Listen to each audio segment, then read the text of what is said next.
नमस्कार दोस्तों, आपका स्वागत है द ऑलराउंडर स्कॉलर पे।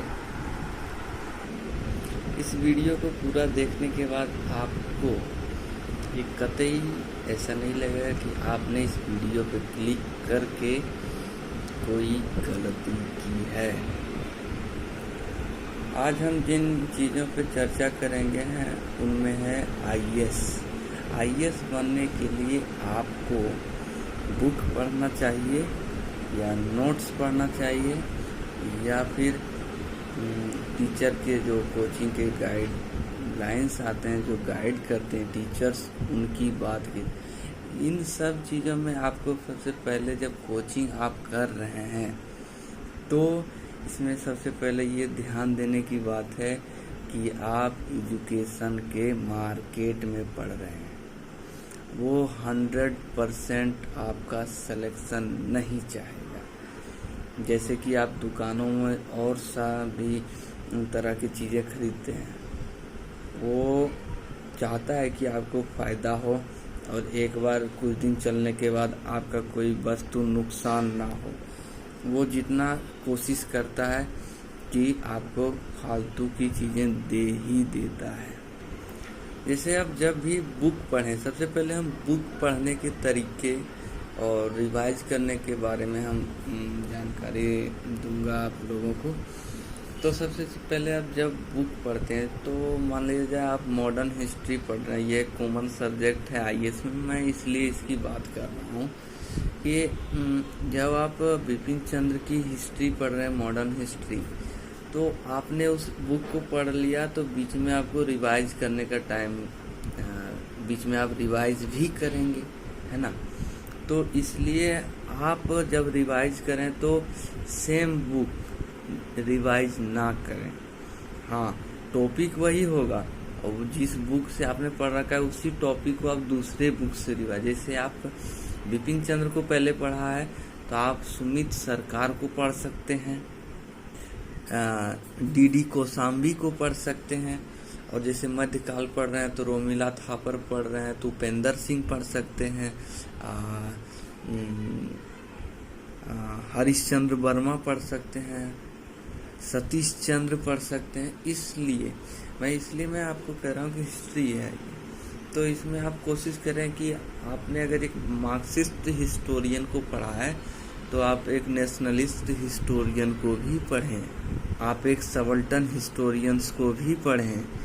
अब जैसे पॉलिटिकल की बात करें तो आपने जो एम लक्ष्मीकांत है उसकी बुक पढ़ी है तो रिवाइज करते समय जो गोलगप्पे वगैरह के पैसे हैं उससे आप रिवाइज करने की दूसरी बुक भी खरीदें। जैसे तपन बिस्वाल, इसकी बुक पढ़ सकते हैं, और राजेश मिश्रा की बुक पढ़ सकते हैं जिसका आप लोग आईआर के सिलेबस में यूज़ करते हैं, तो उनकी दूसरी भी बुक्स भी हैं। ये तो हो गई बुक्स की बात, और आगे हम बात करेंगे नोट्स की। तो नोट्स आपको कोचिंग इंस्टीट्यूट प्रोवाइड करते हैं। आप उसके पीछे वाले पेज पे देखें तो आपको सोर्स नहीं देखने को मिलेगा, रेफरेंस देखने को नहीं मिलेगा कि किस बुक से कौन सा टॉपिक उन्होंने लिया है। और कई बार तो कई सारे नोट्स तो एक नोट्स को देखकर ही दूसरे नोट्स बना लिए जाते हैं, तो वो एक ऑथेंटिक मटेरियल नहीं रहा, ठीक है। और एक जुमला दिया जाता है कोचिंग इंस्टीट्यूट, ऑनलाइन जो इंस्टीट्यूट्स हैं उनके द्वारा भी, कि कहा जाता है कि क्या हम पढ़ें, इससे ज़्यादा ध्यान देने की ज़रूरत है कि हमें क्या छोड़ना है। अगर इन सब जुमलों से आप लोग पूरी तरह से शॉर्टेज ना करें सिलेबस को, थोड़ा डिटेल में पढ़ें, इससे आपको इंटरव्यू में बेस्ट तो होगा ही, और सारी चीज़ें जो रिलेटेड होती है, जैसे आपके सिलेबस में अगर कोल्ड वॉर है तो अगर गुट निरपेक्ष आंदोलन नहीं दे रखा है तो आप उसको बिना पढ़े आप कोल्ड वॉर के क्वेश्चंस का आंसर अच्छे से नहीं कर पाएंगे।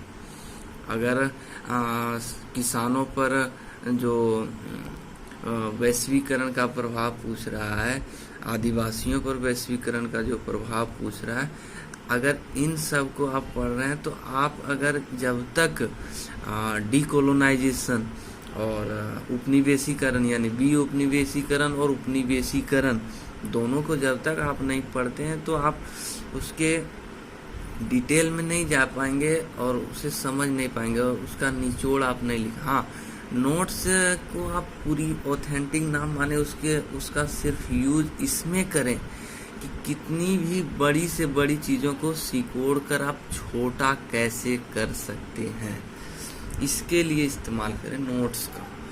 उसमें देखें तो बहुत सारी बुक्स से या फिर जो इंस्टीट्यूट्स के लोग होते हैं वो अपने नॉलेज के भी आधार पर शॉर्टेज करते हैं, तो इससे आपको उसे शॉर्ट बनाने में आपको मदद मिले। क्योंकि आप डिटेल में पढ़े हुए रहेंगे तो ज़रूरी नहीं कि आप 150 शब्द में उसको लिख डालें, उसकी भी एक कला होती है। तो वो आपको आंसर राइटिंग के साथ साथ नोट्स पढ़ने पर मिलेगी।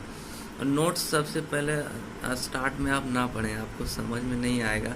वो सिर्फ आप उसे सिलेबस देखने के लिए इस्तेमाल करें, और जो अब मैंने जैसे अभी पहले कहा कि आप शॉर्ट में लिखने के लिए उससे इस्तेमाल कर सकते हैं। और सिर्फ कोचिंग इंस्टीट्यूट पे भरोसा ना करें, आप बीच बीच में होने वाले जो जैसे Delhi university, Jawaharlal Nehru university, Amethi university, Ashoka university, Jamia Millia university, इन सब के जो सेमिनार्स होते हैं, इनके एक सारे यूनिवर्सिटी के ऑफिशियल चैनल्स होते हैं, उसको आप रखें अपने संपर्क में। और इन सब में सेमिनार जो होते हैं उन्हें आप ज़रूर सुनें, क्योंकि इसीलिए ही जो गेस्ट टीचर का जो कॉन्सेप्ट है सरकार ने इसीलिए ही लाया है।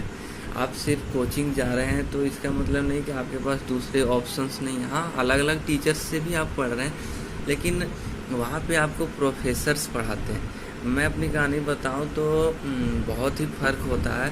मैंने 12th पास करके ही लगभग 4-5 महीने कोचिंग लिया है IAS का।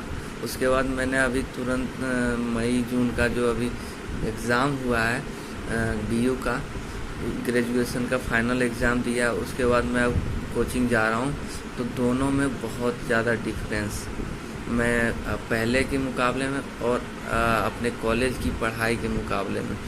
तो मैं बीच बीच में मुझे ऐसा भी लगता है कि कोचिंग छोड़ दूँ, तो हो सकता है मैं कोचिंग छोड़ भी दूँ, क्योंकि कॉलेज की पढ़ाई थोड़ी कम होती है, लेकिन कोचिंग इंस्टीट्यूट से बहुत बेहतर होती है। आपको वहाँ पे प्रोफेसर पढ़ाते हैं, यहाँ पे आपको ग्रेजुएट भी मिल जाएंगे, पोस्ट ग्रेजुएट मिल जाएंगे। कौन PhD करके थोड़ी ना IAS की तैयारी करने जाता है, और IAS करने के जो एस्पिरेंट्स होते हैं वही फिर IAS की तैयारी कराते हैं। तो इसमें आपको नहीं जाना है कि IAS का एस्पिरेंट है तो वो IAS की तैयारी नहीं करवा सकता, सिर्फ प्रोफेसर ही। पढ़ाने का तरीका लेकिन आपको देखना है कि किनका बेस्ट है। तो प्रोफेसर जब पढ़ाते हैं तो उनकी क्वालिटी ही अलग होती है, इसलिए डिसाइड आपको करना है कि आपको कितना कोचिंग इंस्टीट्यूट पे निर्भर करना है, कितना नोट्स पे निर्भर रहना है। ये मैंने तो आपको बता ही दिया है। धन्यवाद।